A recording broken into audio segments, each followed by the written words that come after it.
Okay hello, तो आज की क्लास में हम लोग डिस्कस करने वाले हैं इलेक्ट्रॉनिक कॉन्फ़िगरेशन। इसको रिगार्डिंग कुछ रूल्स होते हैं जो कि मैंने पिछली क्लास में सिखाए। अगर तुम्हें रूल्स नहीं भी पता तो भी तुम आराम से कर सकते हो, बस ये ध्यान से मेरी बातें सारी सुनते चले जाना।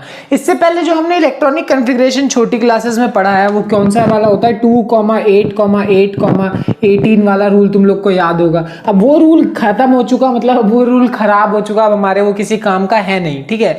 तो अब एक नया रूल आएगा और उस नए रूल से हम लोग क्या करेंगे, इलेक्ट्रॉन्स को भरना शुरू करेंगे। तो सबसे पहले तुम्हें करना क्या है कि तुम्हें जो भी ऑर्बिटल्स हैं यानी 1s 2s 2p 3s 3p 3d 4s 4p 4d 4f ये ऐसे लिखने आने चाहिए। इसमें कोई बहुत बड़ी चीज नहीं है। 1s में सिर्फ 1s ही होता है तो वो लिख दिया, 2 में s और p दोनों होते हैं तो लिख दिया, 3 में s p d तीनों होते हैं तो लिख दिया, इसमें s p d f चारों होते हैं, सारे के सारे लिख दिए। तो सबसे पहले तो तुम्हें ये करना है और उसके बाद कट्स लगाने आने चाहिए। लाइक पहला कट यहां से ऐसे लगाया, अब ये कट ऐसे लगाया तो सबसे पहले यहाँ पे क्या लिखो, 1s लिखो, ठीक है, 1s लिख दिया। फिर दूसरा कट इस तरीके से लगाओ तो यहाँ पे हमने क्या लिख दिया, 2s लिख दिया, ठीक है। फिर तीसरा कट कुछ इस तरीके से लगाओ तो 2p और फिर 3s है ना, तो यहाँ पे क्या हो जाएगा 2p और उसके बाद 3s, ठीक है। अगली चीज हमारे पास क्या है, ऐसे 3p फिर 4s है कि नहीं, सिंपल सी चीज है। तो यहाँ पे क्या लिखेंगे 3p फिर 4s और अगला कट यहाँ पे इस तरीके से 3d 4p और 5s है ना,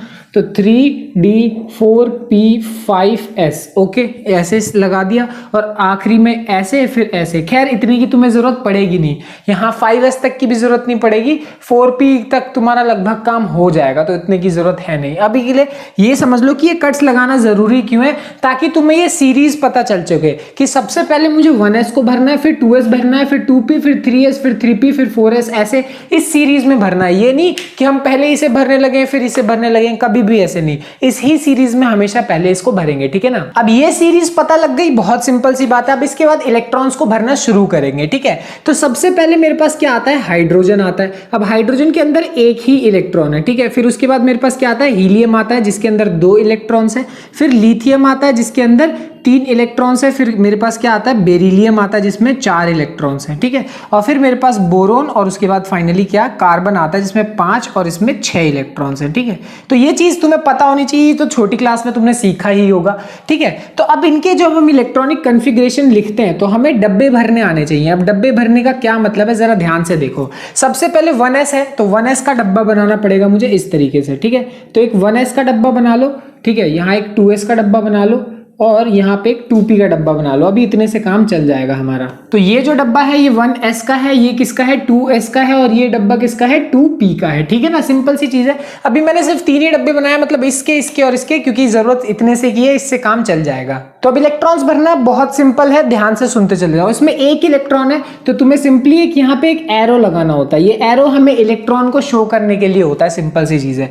तो ये मैंने एरो लगा दिया और इसमें मैंने एक इलेक्ट्रॉन भर दिया जो कि हाइड्रोजन में सिर्फ एक ही है। अब हीलियम में 2 इलेक्ट्रॉन है तो पहला इलेक्ट्रॉन यहाँ पे हो जाएगा और दूसरा इलेक्ट्रॉन मैं इस तरीके से भर दूंगा, सिंपल सी चीज है, ठीक है। तो अब मेरे पास जो 1s है उसके अंदर 2 ही इलेक्ट्रॉन्स आ सकते हैं। तुम ध्यान रखना, ये एक डब्बा है, ये एक डब्बा, ये एक डब्बा, ये एक डब्बा, ये डब्बा, तो एक डब्बे के अंदर 2 ही इलेक्ट्रॉन्स आ सकते हैं, उससे ज्यादा इलेक्ट्रॉन्स नहीं आ सकते। तो अब यहाँ पे 2 इलेक्ट्रॉन्स भर चुके हैं तो तीसरा इलेक्ट्रॉन किस में जाएगा, 2s में जाएगा। कहने का मतलब यहाँ 3 इलेक्ट्रॉन है तो पहला तो यहाँ आ गया, दूसरा यहाँ आ जाएगा और तीसरा इलेक्ट्रॉन मेरे पास इधर आ जाएगा, सिंपल सी चीज है, ठीक है ना, ये ध्यान रखना। फिर चौथे इलेक्ट्रॉन के लिए मैं यहाँ पहला, यहाँ पे दूसरा, यहाँ पे तीसरा और यहाँ पे चौथा आराम से भर दिया, कोई दिक्कत नहीं है।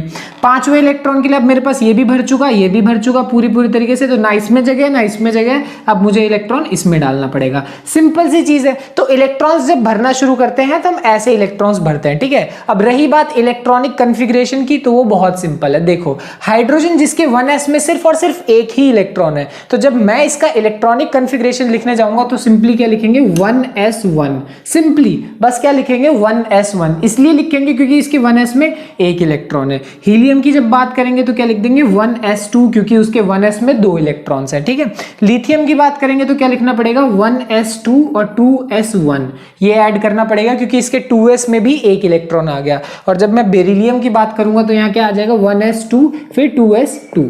और फाइनली जब मैं बोरोन की बात करूंगा तो मेरे पास क्या आ जाएगा, ऐसे 1s2 2s2 और 2p1, क्योंकि यहाँ पे इसके 2p में भी एक इलेक्ट्रॉन आ गया। समझ में आ गई बात? तो इलेक्ट्रॉनिक कन्फिग्रेशन लिखना कोई बहुत बड़ी चीज नहीं है, डिब्बे भरना कोई बहुत बड़ी चीज नहीं है, ठीक है। तो यहां तक बोरोन में 5 इलेक्ट्रॉन थे, आराम से भर दिया। अब कार्बन में जब भरेंगे तो फिर से इसमें 2 इलेक्ट्रॉन्स, इसमें 2 इलेक्ट्रॉन्स तो है ही, फिर यहाँ पे मेरे पास 5वां इलेक्ट्रॉन और 6ठा इलेक्ट्रॉन ऐसे भर देंगे। तो ये क्या सही है? बिल्कुल भी नहीं। अगर तुमने ऐसे इलेक्ट्रॉन भर दिया तो ये बहुत बड़ा पंगा हो जाएगा। कभी भी ऐसे इलेक्ट्रॉन नहीं भरना।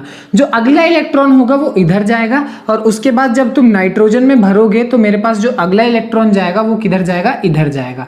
यानी 5वां इलेक्ट्रॉन इधर, 6ठा इधर और 7वां इलेक्ट्रॉन इधर। अब तुम बोलोगे ऐसा क्यों? यहां तो तुमने पेयरिंग कर दी और यहां तुमने पेयरिंग नहीं करी, ऐसा क्यों? देखो ध्यान से सुनो, ये भी एक रूल होता है, ये सब मैं समझा चुका हूं, बट फिर से ध्यान से सुनो। जब भी इलेक्ट्रॉन भरेंगे तो जब तक वो आधा पूरा नहीं भर गया, मतलब हर एक डब्बे में एक एक इलेक्ट्रॉन नहीं गया, तब तक हम पेयरिंग चालू नहीं कर सकते। सिंपल सी बात है। अब तुम बोलोगे यहां इसलिए क्योंकि यहां तो एक ही डब्बा है, तो पहला इलेक्ट्रॉन आने के बाद दूसरा यहीं जा सकता है और कोई जगह ही नहीं है, इसलिए इसमें पेयरिंग हो गई। यानी यहां पे तो देखो और कोई ऑप्शन नहीं था, इसलिए ऐसा करना पड़ा। बट जब हम यहां की बात करेंगे तो सबसे पहले यहां पे तुम्हारे एक एक इलेक्ट्रॉन सब में होने चाहिए। जैसे कि 7 इलेक्ट्रॉन्स हमने यहां भर दिए, जैसे ही ऑक्सीजन का 8वां इलेक्ट्रॉन आएगा अब जाके पेयरिंग शुरू होगी। तो पेयरिंग तब तक चालू मत करना जब तक क्या नाम है एक एक इलेक्ट्रॉन हर बॉक्स में ना हो, उसके बाद उसी के बाद पेयरिंग चालू करना, उसके अलावा नहीं, ठीक है। सिंपल सी बात है। आगे फ्लोरीन के लिए लिखोगे तो आगे बहुत सिंपल हो गया कि जब मैं ऑक्सीजन की बात कर रहा हूं तो 8वां इलेक्ट्रॉन इधर और 9वां फिर इसमें फ्लोरीन का इधर, फिर इसमें 8वां इलेक्ट्रॉन इधर, 9वां इलेक्ट्रॉन इधर और 10वां इलेक्ट्रॉन इधर, इस तरीके से लिखना। तो जब भी फिलिंग करोगे तो ऐसे कर सकते हो, बहुत सिंपल सी बात है। और इलेक्ट्रॉनिक कन्फिग्रेशन लिखना तो आसान है ही। जैसे हमने इसका जब लिखा था तो क्या लिखा था? 1s2 2s2 और 2p1, क्योंकि यहां 2 इलेक्ट्रॉन है, यहां 2 इलेक्ट्रॉन है और यहां 1 इलेक्ट्रॉन है, वही चीज। ऐसे यहां पे जब लिखोगे तो यहां पे सेम आता जाएगा 1s2 2s2 2p2, फिर यहां पे 2p3, फिर यहां 2p4 और यहां 2p5 और यहाँ पे फाइनली 2p6। सिंपल सी चीज है। तो 1s2 2s2 2p2 2p3 2p4 2p5 2p6 मैंने आगे लिखा नहीं क्योंकि मैं आलसी हूँ, सिंपल सी बात है। बट ओवरऑल फाइनली जब नियॉन का लिखोगे तो क्या हो जाएगा? 1s2 2s2 और 2p6। सिंपल सी बात है। तो इस तरीके से इलेक्ट्रॉनिक कन्फिग्रेशन लिखी जाती है, जो कि बहुत ज्यादा सिंपल हो गई, ठीक है ना। अब देखो जो नेक्स्ट हमारे पास एलिमेंट्स है, अगर मैं इनका इलेक्ट्रॉनिक कन्फिग्रेशन लिखने की कोशिश करूं तो यहां पे तुम्हें पता है नियॉन का 1s2 2s2 2p6 है, और तुम्हें पता है कि 1s 2s और 2p के बाद 3s आने वाला है। सिंपल सी बात है। तो अगर नियॉन का 10 है तो मेरे पास सोडियम का 11 है, तो यहां पे सिंपली क्या होगा? 1s2 2s2 2p6 और फिर अगला मेरे पास क्या होगा? 3s। तो 3s में सिर्फ 1 इलेक्ट्रॉन, क्योंकि 10 के बाद एक ऐड होगा और 11वां इलेक्ट्रॉन इसमें चला जाएगा। सिमिलर तरीके से 1s2 2s2 2p6 और फाइनली मेरे पास 3s2। अब तुम जरा एक बात नोटिस करो, ये जो 1s2 2s2 2p6 वाली चीज है, ये मुझे बार बार हर बार लिखनी पड़ेगी यहाँ पे, है कि नहीं? जो कि मेरे लिए तो बहुत सरदर्द है, क्योंकि मैं बहुत आलसी हूँ। सिंपल सी बात है। तो यहाँ हम एक छोटी सी ट्रिक लगा सकते हैं, और वो क्या कर सकते हैं? मैं इस पूरे की जगह सिंपली ऐसे लिख सकता हूँ, नियॉन, ऐसे। सिंपल सी चीज है, कोई दिक्कत वाली बात नहीं है कि यहां से ये 1s2 2s2 2p6 जो कि नियॉन का इलेक्ट्रॉनिक कन्फिग्रेशन है, बस मैं इसकी जगह ये लिख सकता हूं। तो 3s हमारे पास 3s2 तक तो इलेक्ट्रॉन पूरी तरीके से भरे हुए हैं। अब उसके बाद मैं एल्यूमिनियम के लिए जब भरूंगा तो मेरे पास 3s में तो जगह नहीं है, 3p में डालना पड़ेगा। तो यहाँ पे 1, फिर यहाँ पे अगला मेरे पास क्या हो जाएगा? 2, फिर इसमें कितना हो जाएगा? 3, फिर यहाँ 4, फिर यहाँ 5, फिर यहाँ पे 6। सिंपल सी बात है। तो 3p1 3p2 3p3 3p4 5 3p6, ठीक है। तो सिंपल सी बात है। तुम नोटिस कर सकते हो कि सेम चीज को बार बार लिखने से हम बच जाएंगे अगर हम ये चीज आगे लगा दें इसके, तो कि नियॉन इसका इलेक्ट्रॉनिक कन्फिग्रेशन है। तो सिंपल सी चीज है। तो इससे हम बहुत ज्यादा आसानी से आलस से बच सकते हैं। यही वाली बात है कि नहीं, कि हमें इतना एक ही चीज बार बार लिखने की जरूरत नहीं। और ये कोई गलत नहीं है, ये चीज लिखी ऐसी जाती है क्योंकि इतने बड़े बड़े इलेक्ट्रॉनिक कन्फिग्रेशन है, एक बार लिखना कोई बहुत बड़ी प्रॉब्लम नहीं है। अगर मैं यहाँ पे आर्गन का लिखूं तो कोई बहुत दिक्कत वाली बात नहीं है। आर्गन में कितने इलेक्ट्रॉन्स है? 18, ठीक है। अब 18 इलेक्ट्रॉन्स जब मैं लिखने जाऊंगा तो क्या आएगा मेरे पास? 1s2 2s2 2p6, फिर हमारे पास 3s2, फिर 3p6। अब ये मेरे पास आर्गन का वो है। अब मैं ये 1 एक बार लिख दिया कोई दिक्कत नहीं है, बट ये बार बार लिखना पड़े सेम चीज तो प्रॉब्लम है, इसीलिए हम ये चीज ऐड कर देते हैं। समझ में आ गई बात? तो ये एक तरीका है इलेक्ट्रॉनिक कन्फिग्रेशन लिखने का। तो फिर से अब मेरे पास इतने सारे एलिमेंट्स हैं, ये 30 तक के एलिमेंट्स हैं, इससे ज्यादा इलेक्ट्रॉनिक कन्फिग्रेशन की तुम्हें जरूरत पड़ेगी नहीं। लिखने को लिख सकते हो, कोई बहुत बड़ी चीज नहीं है, बस इतने लिख लो, मोर देन इनफ होता है। तो 18 जन ये आर्गन का लिखेंगे तो अभी हमने लिखा 1s2 1s2 2s2 2p6 और फिर 3s2 3p6। अब फिर से ये सेम चीज सब में ही रिपीट होने वाली है, तो हम ये सेम चीज बार बार तो लिखेंगे नहीं, हम क्या लिखेंगे ऐसे आर्गन का इलेक्ट्रॉनिक कन्फिग्रेशन, फिर मेरे पास 19वां इलेक्ट्रॉन जो है वो अगले उसमें आएगा, यानी हमने 3p तक भर दिया, अब क्या आएगा 4s आएगा, तो 4s1 हो जाएगा। सिंपल सी चीज है। तो यही आर्गन तो सब में सेम होने वाला है, जैसे इसमें भी होगा, फिर यहाँ पे क्या हो जाएगा मेरे पास 4s2 हो जाएगा। अब 4s के भी दोनों डब्बे भर गए, तो फिर से आर्गन लिखेंगे यहाँ पे और 4s2, और अगला मेरे पास क्या है 3d, जिसमें एक इलेक्ट्रॉन हमने यहाँ पे 21वां इलेक्ट्रॉन यहाँ डाल दिया। ध्यान रखना d के अंदर कितने जगह होती है, कितने डब्बे होते हैं, 5 डब्बे होते हैं, ये बात ध्यान रखना, 1 2 3 4 है ना। तो ऐसे ये मेरे पास ऐसे 5 डब्बे होते हैं। तो जैसे कि मैंने तुम्हें बताया कि एक इसमें 2 इलेक्ट्रॉन्स आ सकते हैं, तो 1 2 3 4 5 ऐसे 5 डब्बे हैं, तो टोटल कितने इलेक्ट्रॉन हो गए 10 इलेक्ट्रॉन हो गए। समझ में आ गई बात। तो ध्यान रखना ये बड़ी सिंपल सी चीज है। यहाँ पे 10 इलेक्ट्रॉन, डी के अंदर 10 इलेक्ट्रॉन्स की कैपेसिटी होती है। तो अब इन सब के इलेक्ट्रॉनिक कन्फिग्रेशन लिखते हैं, ठीक है। तो यहाँ स्कैंडियम में मेरे पास पहला इलेक्ट्रॉन आया डी के अंदर, अब यहाँ पे मेरे पास दूसरा इलेक्ट्रॉन यहाँ, तीसरा यहाँ, चौथा यहाँ, सिंपल सी बात है। फिर 5वां यहाँ आ जाएगा, छठा यहाँ, 7वां यहाँ, 8वां यहाँ, 9वां यहाँ और 10वां यहाँ पे, ठीक है। तो ये इस तरीके से हमने इलेक्ट्रॉन्स भर दिए, कोई प्रॉब्लम वाली बात नहीं है, ठीक है। तो ऐसे इलेक्ट्रॉन्स भरे जाते हैं, बहुत आसान है।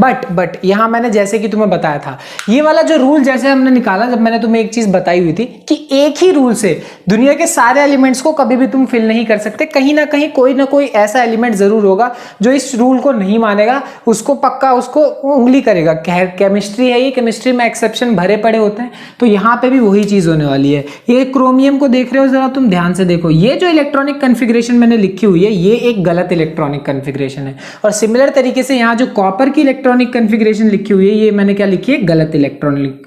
तो यानी बाकी सबकी तो सही है, इसकी और इसकी में थोड़ा सा फॉल्ट है। और क्या फॉल्ट है वही चीज अब मैं तुम्हें समझाता हूं। तो देखो ये रहा मेरे पास क्रोमियम, ये उसकी पूरी की पूरी इलेक्ट्रॉनिक कन्फिग्रेशन, यहां से 1s2 2s2 2p6 3s2 3p6, ये तो पूरा आर्गन का है, पूरा भरा हुआ है, सिंपल सी बात है। हम एंड के ये दोनों देखते हैं 4s2 और 3d, 4s और 3d में इलेक्ट्रॉन्स कैसे भरे, और मैं क्यों बोल रहा हूं कि ये इलेक्ट्रॉनिक कन्फिग्रेशन गलत है। ध्यान से देखो, यहाँ पे पहला इलेक्ट्रॉन ऐसा होगा और दूसरा इलेक्ट्रॉन 4s2 बोला हुआ है, और 3d में 1 2 3 और 4, ठीक है। अब ये जो मेरे पास क्रोमियम है वो इस इलेक्ट्रॉनिक कन्फिग्रेशन को नहीं मानेगा, वो बोलेगा नहीं ये मेरे लिए अच्छा नहीं है। वो बोलेगा एक काम करते हैं, 4s का एक इलेक्ट्रॉन उठाते हैं और उसको यहाँ पे डाल देते हैं, ठीक है। अब ये जो इलेक्ट्रॉनिक कन्फिग्रेशन है वो आराम से वो मान लेगा और बोलेगा कि ये इलेक्ट्रॉनिक कन्फिग्रेशन गलत हो गई, और इसकी जगह जो सही इलेक्ट्रॉनिक कन्फिग्रेशन होगी वो मेरे पास क्या हो जाएगी 4s1 और 3d5। सिंपल सी चीज है। अब देखो ये गलत है ये सही है, ऐसा इसलिए होता है क्योंकि यहां एक कंसेप्ट आता है, और वो कंसेप्ट होता है हाफ फिल्ड या फिर फुल फिल्ड जो ऑर्बिटल्स होते हैं उनका, ठीक है। अब ध्यान से सुनो ये कंसेप्ट क्या बोलता है। अब ये कंसेप्ट ऐसा बोलता है कि अगर मेरे पास जो ऑर्बिटल्स है ये या ये, अगर ये मेरे पास पूरे के पूरे शेल्स जो है ऐसा कह सकते हो, हाफ फिल्ड फुल फिल्ड सब शेल्स कह सकते हो, अगर ये आधे भरे हैं या फिर ये पूरे भरे हों, ठीक है, या तो हाफ भरे हों या पूरे भरे हों, तब ये बहुत ज्यादा स्टेबल होते हैं। और ये बात तो तुम्हें पता है, दुनिया में कोई भी हर चीज स्टेबल होने की कोशिश कर ही रहा है, तुम भी मैं भी एटम्स भी इलेक्ट्रॉन्स भी, ठीक है ना। तो ये स्टेबल होने की कोशिश करेगा। अब जो इलेक्ट्रॉन पहले था, अब पहले इलेक्ट्रॉन इस तरीके से था यहाँ पे, है ना, तो अब ये मेरे पास 4s तो पूरा भरा हुआ है, बट ये जो मेरे पास 3d है ये ना ही आधा भरा है ना ही ये पूरा भरा है, इसमें 10 की कैपेसिटी है। तो ये फुल तो तब होगा जब इसमें 10 होंगे, और आधा तब होगा जिसमें 5 इलेक्ट्रॉन होंगे। अब ये ना ही आधा भरा है ना ही पूरा भरा हुआ है, तो ये क्या करेगा क्रोमियम, ये बोलेगा कि मैं इसका इलेक्ट्रॉन अगर यहां पे कर दूं तो होगा क्या कि अब ये भी हाफ फिल्ड है, क्योंकि इसमें 2 की कैपेसिटी और इसमें सिर्फ एक ही इलेक्ट्रॉन है, तो ये भी हाफ फिल्ड है, और इसमें 10 की कैपेसिटी इसमें भी 5 इलेक्ट्रॉन है, तो ये भी हाफ फिल्ड है। तो क्रोमियम बोलेगा अब हाँ ये भी हाफ है ये भी हाफ है, अब ये जो इलेक्ट्रॉनिक कन्फिग्रेशन है ये मेरे लिए बहुत सही है, क्योंकि इससे मैं क्या हो गया बहुत स्टेबल हो गया। समझ में आ गई बात। तो इसीलिए ये वाली इलेक्ट्रॉनिक कन्फिग्रेशन गलत हो गई, और ये वाली इलेक्ट्रॉनिक कन्फिग्रेशन यानी 4s1 3d5 ये वाली इलेक्ट्रॉनिक कन्फिग्रेशन सही होगी। ये एक एक्सेप्शनल केस होता है, ठीक है। अब जैसे कि मैंने बोला क्रोमियम के अलावा कॉपर जो है उसमें भी एक प्रॉब्लम है, यानी जो अभी मैंने इलेक्ट्रॉनिक कन्फिग्रेशन कॉपर की तुम्हें दिखाई